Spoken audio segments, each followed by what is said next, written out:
From airport security to SWAT teams to the most elite forces in the world, for over 60 years, one weapon has continued to be the first choice submachine gun around the globe. The darling of video games, a staple of action movies, and used in the world's most famous siege, today the incredible story of the world's favourite SMG, the Heckler Koch MP5. By the early 60s, submachine guns were cheap and nasty. The grease gun cost the US about $15 each to stamp out. The Sterling was literally just a tube with a magazine stuck in the side, and the Thompson was close to drawing its pension. While SMGs had started out as these super high quality hand-built pieces, urgent wartime production had seen them cut down to their most basic form. Then, newer World War II designs like the M3 grease gun, Sten and others were designed with zero emphasis on being the military's ideal pistol caliber weapon, but really they were just a basic tool that could be produced as quickly and as cheaply as possible with as little materials as possible. Crude stampings with wide tolerances, ugly finishing of parts, bad ergonomics and horrible accuracy were the name of the game.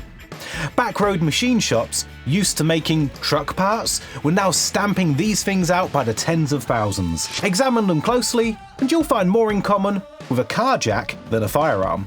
With most forces of the time being primarily equipped with long, heavy, hard recoiling battle rifles, either bolt action or semi-auto, militaries were desperate for the firepower that a full-auto pistol caliber SMG could bring, and they were happy to compromise quality for quantity. Then, World War II ended and the Cold War began. Some countries made small upgrades, like Britain moving from the awful Sten to the merely rubbish Sterling. Others simply kept their World War II stockpiles, while some, like the Soviet Union, ditched SMGs entirely for assault rifles. But nearly all the SMGs that stayed had one thing in common. They were crude, open bolt firing guns. When you pull the trigger on an open bolt weapon, the heavy bolt slams forward, strips a round out of the magazine, chambers it and fires it, all in one violent motion. This creates a massive amount of reciprocating mass moving around just as you're trying to aim. The result? Terrible accuracy for single shots, a brutal recoil impulse, and a gun that bounces around like a kangaroo on caffeine when you use full auto. Try to fire one round at a time and you're fighting the bolt slamming forward, throwing your aim off. Switch to full auto and the thing climbs like it's trying to shoot down the moon. And here's another problem.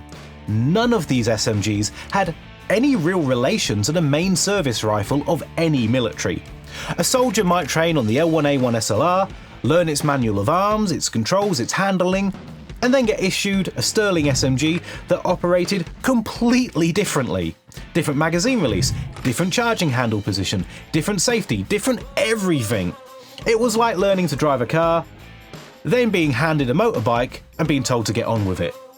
What the world needed was a submachine gun that didn't compromise, something accurate, well-engineered, and that wouldn't require everything that troops knew about weapon handling to be unlearnt.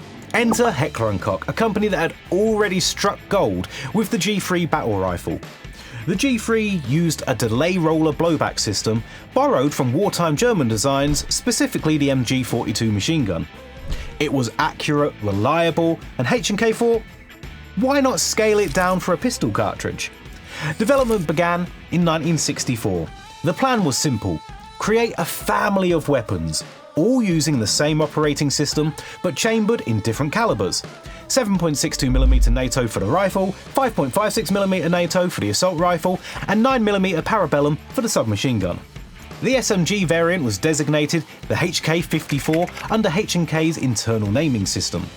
By '66, it had been adopted by the German Federal Police and West German Special Forces as the MP64, which was quickly redesignated the now iconic MP5. And just like that, the legend was born. What makes it special?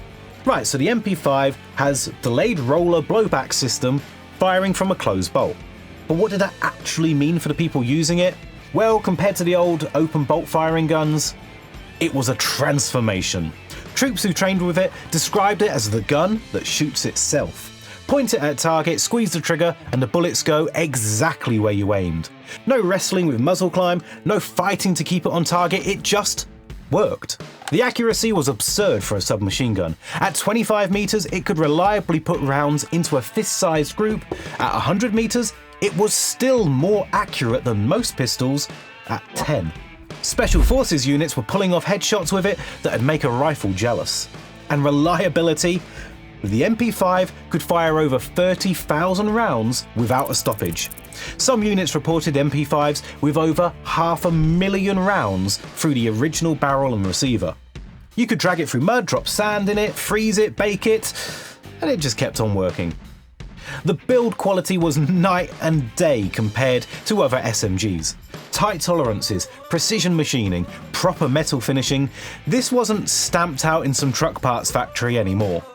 Every component was manufactured to exacting standards. You could feel the difference the moment you picked it up. But here's something that doesn't get talked about enough. The controls are almost identical to the G3 rifle.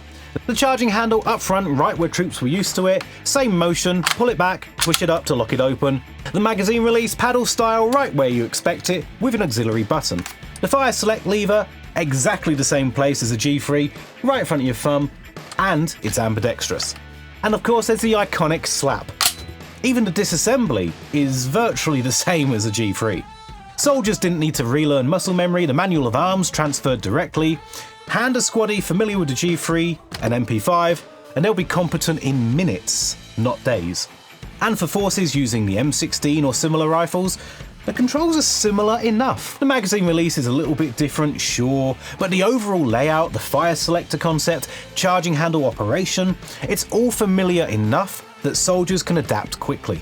Fed by a 15 or 30 round magazine, cyclic rate of 800 rounds a minute, it's controllable, deadly, and utterly dependable. The MP5 wasn't just better than other submachine guns, it redefined what a submachine gun could be. Operation Nimrod, the day the world watched.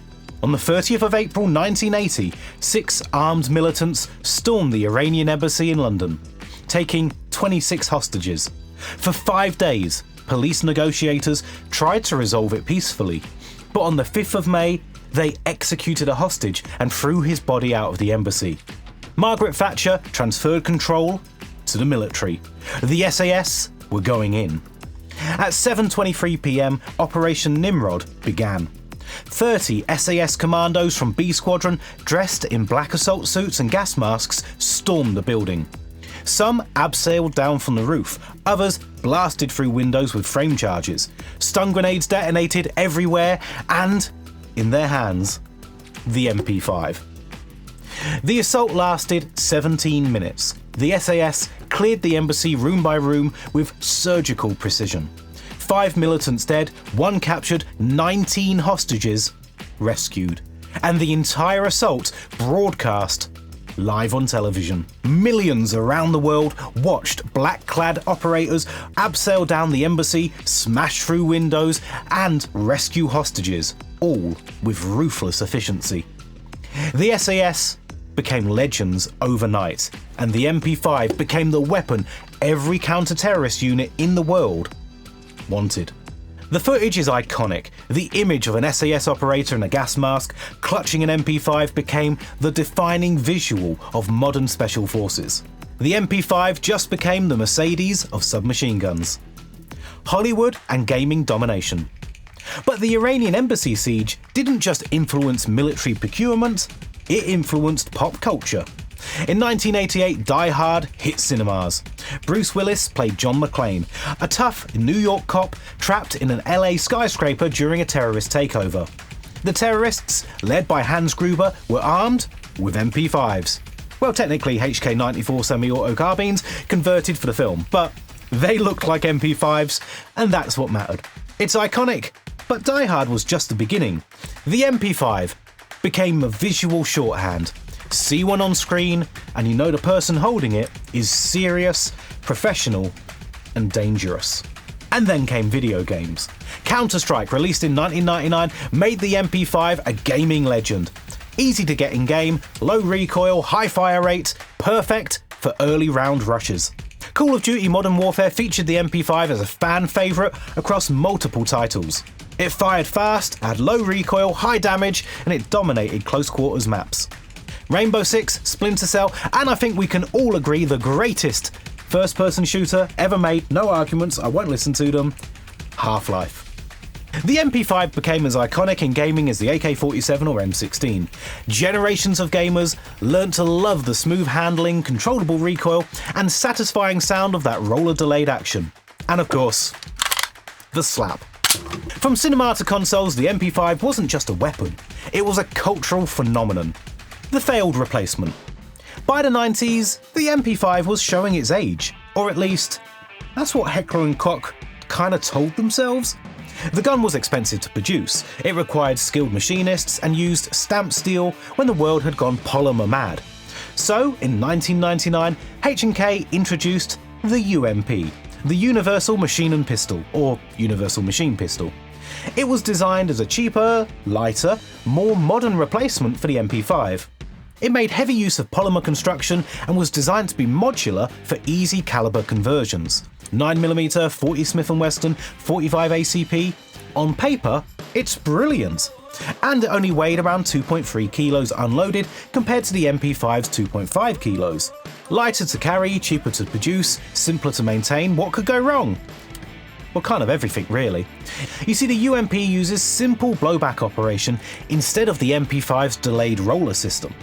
This made it cheaper and simpler, but also made it less comfortable.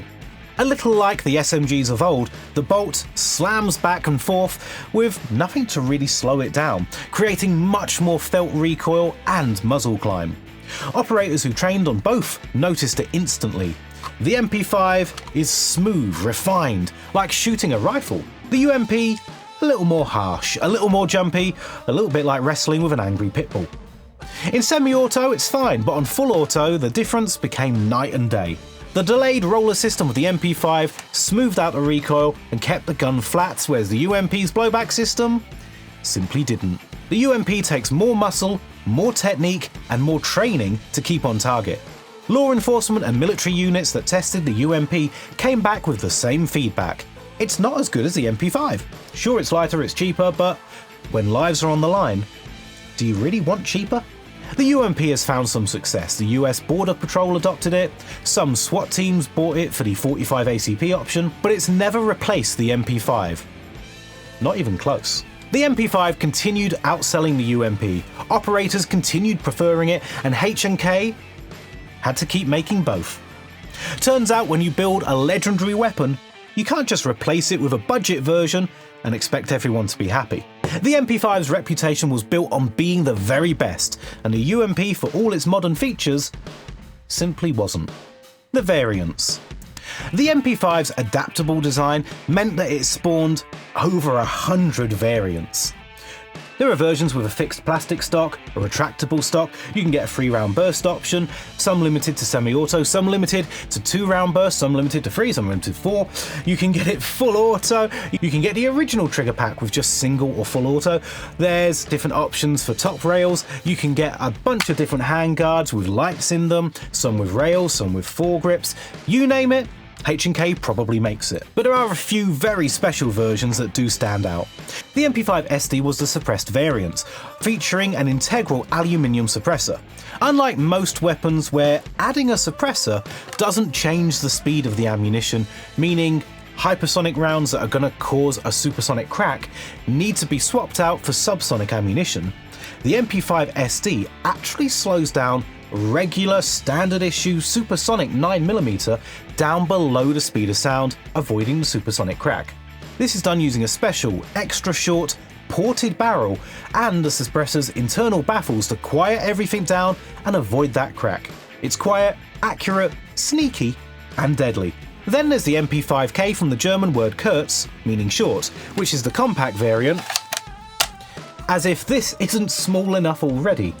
At just 32.5 centimeters long, about 12.5 inches, with an 11.5 centimeter barrel, it was so small it could be fitted into a briefcase for covert carry, because nothing quite says spy thriller like a briefcase submachine gun. The MP5N was developed specifically for the US Navy SEALs. It featured a Navy trigger group with ambidextrous controls, a threaded barrel for suppressors, and stainless steel components for maritime operations. The SEALs loved it. And then there was the MP510 and the MP540, which are chambered in 10mm auto and 40 Smith & Wesson respectively, for users who need that extra bit of stopping power. The future. So where does the MP5 stand today? Well, it's kind of complicated. In the 90s, there was a massive push towards personal defense weapons, or PDWs. NATO wanted something to replace 9mm for rear echelon troops, tankers, engineers, logistics personnel, chefs, anyone who needed more than a pistol but less than a rifle.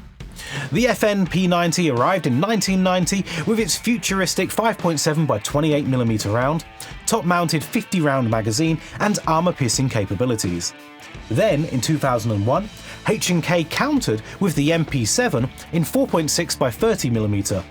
Both were designed to defeat modern body armour, something the 9mm struggled with. NATO tested both extensively.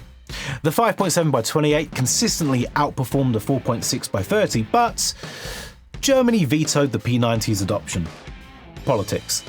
In the end, neither cartridge became the NATO standard, and both weapons found niche roles rather than replacing the MP5.